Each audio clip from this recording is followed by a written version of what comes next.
Hi guys, welcome back to my channel. My name is Mandy and I really want to thank you for coming and hanging out with me. I really enjoy it when you do that, and I enjoy it when you leave a comment and let me know what you're thinking about everything that I do. Remember the video, guys, where I made those birds on the branches, and I didn't exactly know what I was going to do with that. It's not exactly a very common decor piece, but I did actually manage to fit it into the decor and put it on display. So let me, it's right up here. I'm gonna have to turn the camera around and point it up and show you, but it's right here and I'm gonna show you what I did. Okay, here it is. This is what I did. It's rather high up. There's the top of the ceiling. So you see that it's rather high up because it's on this, this antique hutch that I have here in my little side sitting room. So anyway, so I have this picture of Mary with all the little angels and the little children and Jesus, baby Jesus. And that's a vintage piece that I picked up at an auction a long time ago. But I thought, I always do everything when I decorate by color block. And I thought these birds went so perfectly with this picture. And then I had these are flat. They're not actual birdhouses. They're just flat pieces of wood. And they were outside. So I brought them in to put them here to go with the themes of the birds. And I don't know if I've mentioned this, but I do have a thing for bunnies. So I always have bunnies everywhere. And then this cake platter I actually do use. But for the moment I put in it. That's a real bird's nest. I picked that up out of the garden. Oh, years ago. It fell out of a tree or out of somewhere. And so I picked it up and brought it in. And I've been using it for decor ever since. And of course, some little tulips hanging around in this vintage vase. I believe that was my mother's. Anyway, guys, that's what I did. What do you think? I incorporate a lot of different elements into my decor setting. You know, like when I put the birds there, what I was originally looking for was something wrought iron, something metal. Like I was thinking like a trellis or something to go there. I didn't exactly know, but I hunted around outside, inside. That's what I do. I start piecing my decor together with what I have.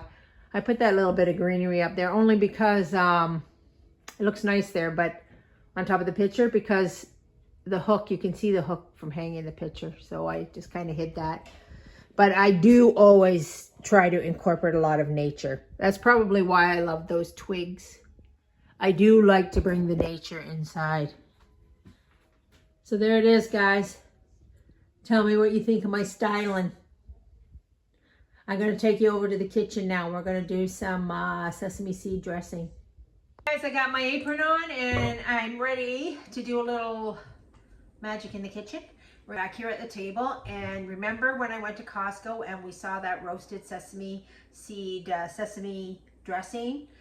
I gotta be honest with you guys, it caught my eye and I was like, yeah, and I'm like, what do you think? What are you even thinking about? What are you even thinking about that? You could make that in 2 seconds, and you're gonna pay $12 for a dressing that you can make in 2 seconds?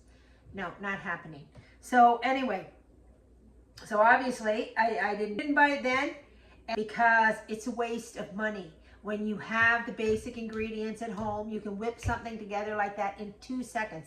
Any dressing, and I might do a whole series on dressings because they're so easy. And they're spectacular. Homemade dressings are spectacular. Like when you eat a homemade dressing, you're just like, wow, what have I been missing all my life? Instead of, because you don't taste the chemicals. The chemicals aren't there.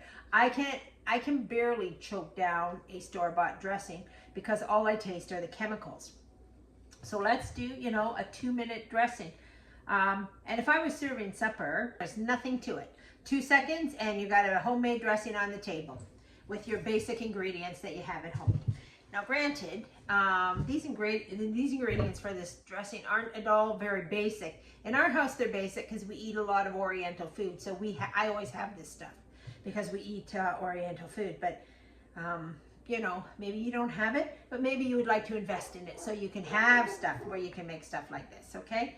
So our first ingredient in our sesame dressing is mayonnaise. And it actually says Japanese mayonnaise, and you're not going to believe this, but I actually have Japanese mayonnaise. How much we put in here? 2 tablespoons.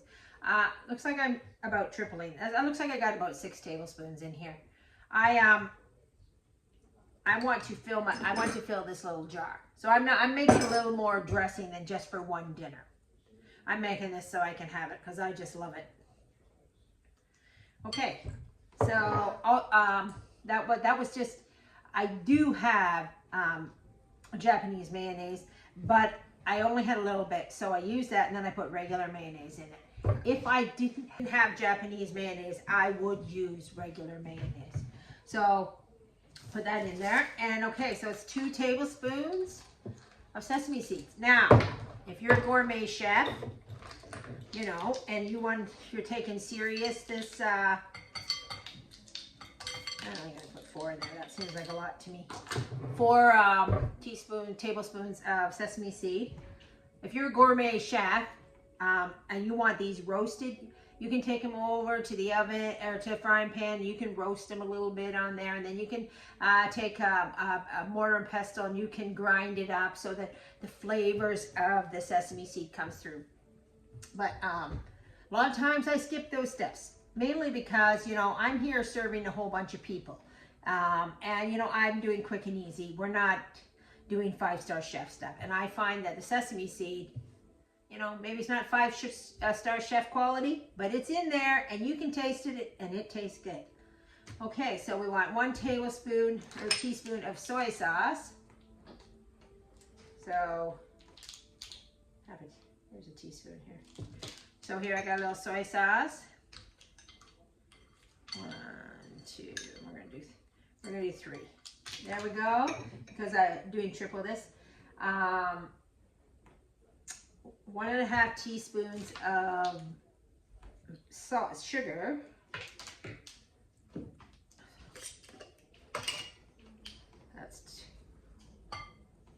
There we go. And 1 teaspoon of sesame seed oil. This is a standard in our house when you make stir fries or anything like this. It makes all the difference in the world to your stir fry to use a little sesame oil. It makes it more oriental tasting. 1.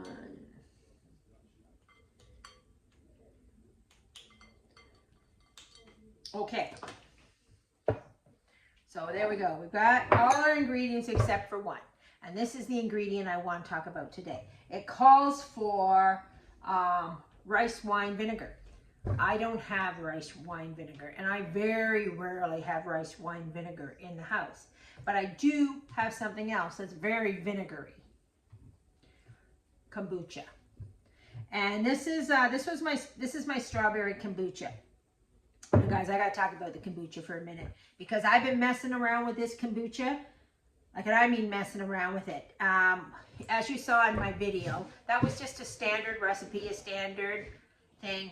But it's a little bit more involved than just following a standard recipe. Like, you have to pay attention to the fermentation process.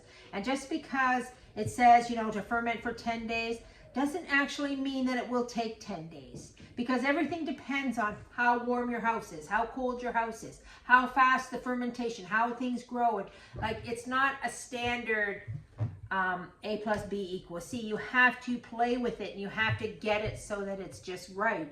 So, I mean, I've been going down this fermentation hole, studying all this stuff about fermenting and vinegar and pH balances and all this stuff because, like I said in my video, I wasn't an expert in that video, but I want to be an expert and I want to get it right so that it's something I can do that very easily. This turned out to me to be too vinegary to drink. It didn't taste, like, it was just like, it wasn't enjoyable. I need it to be more on the sweet side.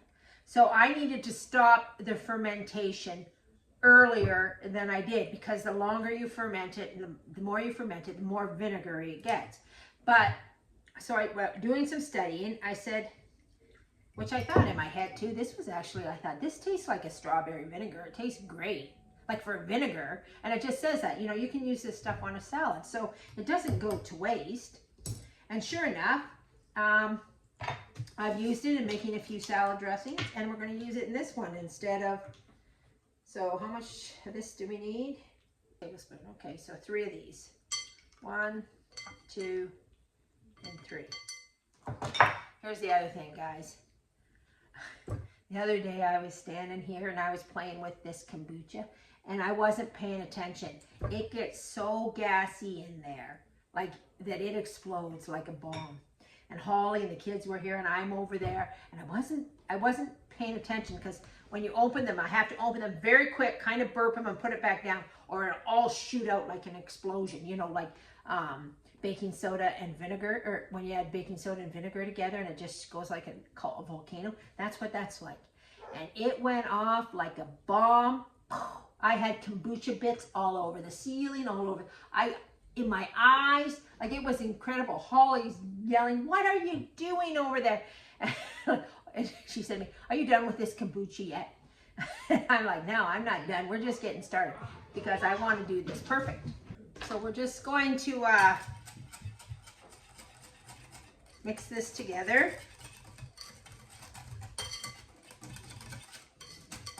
And it's done.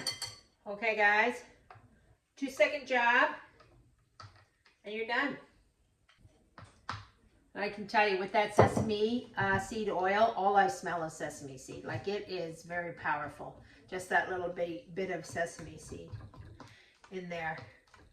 I find these little flip top bottles the best thing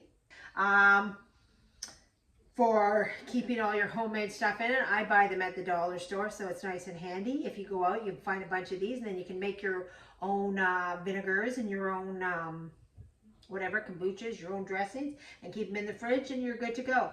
Again, guys, this has no preservatives in it, none. So it's good for about 2 weeks, maybe a little more, maybe max. I mean, you just got to keep your eye on it. There's no preservative, so it's just natural ingredients. But back to this kombucha here. So I've been playing around with this. I even invested in some pH strips to figure out, because you know I got exploding bottles of kombucha. I'm wearing it. It's all over the place. This whole finding the exact right I don't know, balance, chemistry, whatever you want to call it, to the kombucha. So I was watching some videos, and they buy these pH strips so you can test to see your alkaline, to see if it's how acidity it is. I mean, I knew this was very, for your kombucha, it has to be lower than 7. I don't know if you can see that, but this comes in under, actually perfect. It's actually perfect for the acidity level. Although to me it tastes too much like vinegar. I need to bring it down so that there's no acidity in it, I think, for myself to drink it. So I want to bring it more down to an alkaline. So I'm going to, when I do this, I'm going to add more sugar, and I'm going to I'm going to keep an eye on the fermentation.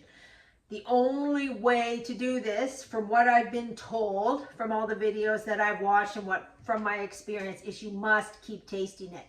And then as soon as you get it to a level that you can drink it, then you have to stop the fermentation process, and it has to go into the fridge to stop the growth.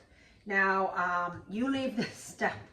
If you forget to put this in the refrigerator, it keeps bubbling and bubbling and bubbling in the fermentation, and it keeps fermenting. And then you take the lid off, and it goes, it explodes. So you have to just, you have to keep playing with it. You can't give up. You just got to keep working at it. I mean, that's what I intend to do. And another funny thing happened. So I'm playing with all this kombucha, and I said to myself, like, oh, this is too, I don't like this. It's too acidity. It's too much like vinegar for me. So, and you can't kind of go backwards. So I stopped, and I took it all out, and I thought, I got an idea. They say you can turn this this kombucha into vinegar, and I thought, why should I buy vinegar when I seem to be producing all this vinegar and all my playing around with kombucha? So this is a fermentation jug. So I put this kombucha in here, and I was like, I'm just gonna leave that and let that ferment for 30 days, and then I'll have a really good solid vinegar. Well, the next thing I do, you know, after about a week, I look over and look what's growing on my, can you see, I don't know if you can see that, but a SCOBY started growing. I was like, what is that in my kombucha? And I come in here, look at that, I grew a SCOBY. I made my own SCOBY. So if I have any close friends who want to play with kombucha and want a SCOBY, I have one for you. Give me a call. I'll give you one. In all the videos that I watch, they make these SCOBY hotels. And I mean, I was like, I can't be making SCOBY hotels because I haven't figured everything out. You know, I'll get to that when I get to that. Well, it got to it on its own, by itself, without me even trying. So here we go. I've made myself a SCOBY hotel. So, I guess we'll keep playing with this kombucha. We'll figure it out. We'll get it. And one day, I will be an expert on kombucha. Because that's how you become an expert, guys. You don't give up and you keep trying. You keep at it. Okay, so let's get my dressing here again. Look, I got a salad. I like a little fruit in my salad and a little nut, a little onion and a little lettuce, and we'll just put that on there. And give it a taste, see if it's any good. Mix it around a bit.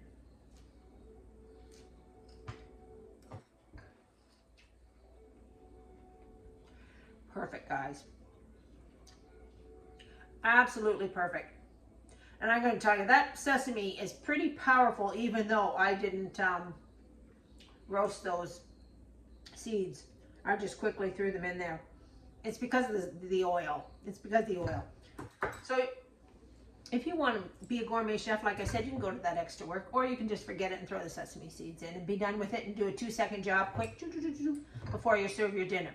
Okay, guys, that's it for today. I hope you found this interesting. Hope you guys enjoyed your time with me. I certainly enjoyed making these videos. I do love making these videos. I do love sharing what I know and sharing what I'm learning and sharing just, you know, just trying to do stuff. We don't have to be experts. The more we do, the better we get. That's all there is to it. So I hope you enjoyed this video, and I hope you come back, because it's a new world out there. And I think if we're going to survive it, we really need to get back to basics. And we need to enjoy the simple things in life. Whether it's making birds, putting your cake in a glass container, making your own dressing. I mean, certainly 100% more frugal and better for you, cheaper. It's all around the way to go. We just got to make the effort to do it. Okay, guys, we'll see you next time on the channel. Have a good day, and God bless everybody.